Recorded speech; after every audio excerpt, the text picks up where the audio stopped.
Mag 3 PM na nga at kailangan sunduin ng bata sa school and sobrang lakas nga pala ng ulan ngayon. Last day na nga pala ng school kasi summer break na. Kaya kailangan iuwi lahat ng gamit ng bata sa bahay para laban. May schedule nga pala ng vaccine si Irie ngayon around 5 PM. At dahil may oras pa, nagpunta nga kami sa Lalaport. Syempre nagpabili na naman yung bata sa paborito niyang donut kasi merienda niya daw. Naggrocery nga muna ng konti si Daddy para sa baon niya. Dito na nga rin naisipan namin maggrocery kasi nga masyadong maulan sa labas. May mga mura palang bilihan ng seafoods dito sa Lalaport kaya madalas din kami bumili dito.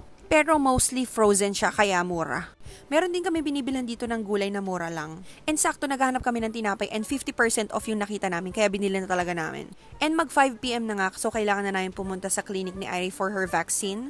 Yung last vaccine niya nga pala is nung 4 years old siya and sabi sa amin dito, pagdating niya ng 6 years old kailangan na namin bumalik. So ito na yung day na yun. Medyo kinakabahan nga daw siya at naiiyak na siya agad.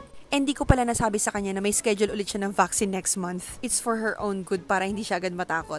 Tapos na nga lahat ng gawain namin ngayon sa labas so it's time to go home. Pero yung totoo, bitin pa daw si Daddy mag-drive kasi mahilig siya talaga mag-drive. So that's it. Thanks for watching!